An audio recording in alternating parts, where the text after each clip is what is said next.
Shrey Infra should get that management on the show. Now they are raising 300 crores via bond issue. To take us through the details of the issue, Hemant Kanoria, Chairman and Managing Director of the company, joins us right now in our studios. Mr. Kanoria, thanks so much for joining in. Give us some details about this fundraising, the interest rates offered to the investors, for example. Basically, you see, this is a 500 crore issue, and these are the tax-free bonds which are there. The first tranche is about 300 crore. And the objective is that, these are tax-free because we are an infrastructure finance company. So infrastructure finance companies are allowed to raise tax-free bonds. So similarly, this is the first time that we have also launched these bonds in the market to see what the response would be. And usually the time, the appropriate time is from November till about March. And that's the reason why it has been launched at this juncture.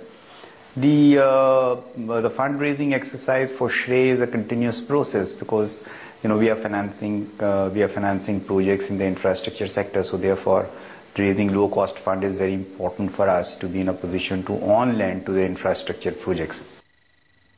What is the average interest rate that bond offering will be at, and also post this issue, what will be your average cost of borrowing?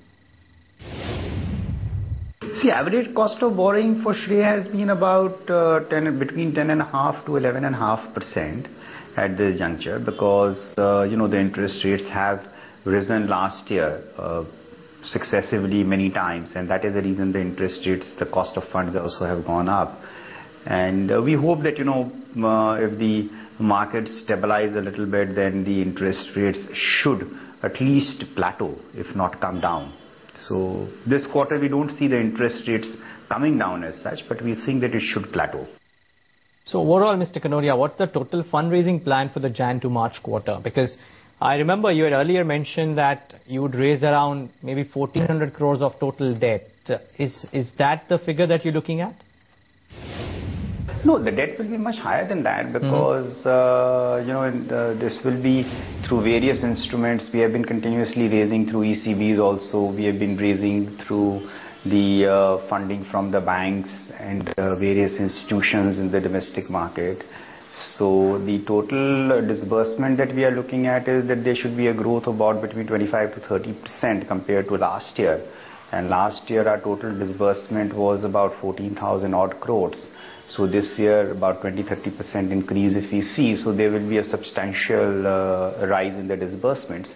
So with that we feel that the fundraising would be there, and this particular quarter, whatever the balance disbursements have been there would get completed within this particular quarter for the financial year. So therefore on the debt side also, whatever fundraising is still remaining would be completed within the next couple of months. What is the outlook for the net interest margins then in quarter four, assuming for the next 1 or 2 years interest rates will only come down in this period? It's very difficult to take a futuristic view on the interest rates because the way the rupee has depreciated, the way the interest rates have gone up successively last year. So, everything just beats any kind of logical way that the things are emerging. So the markets are so dynamic. That is the reason that we have to continuously keep on adapting ourselves to the market realities and the way the market changes, because something happens in Europe, it affects India. Something happens in the US, it affects India. And in India also many things happen which affects the companies here. So therefore, I think that both on interest rate and foreign currency, it's very difficult to take a futuristic view. Very difficult to do a crystal ball gazing.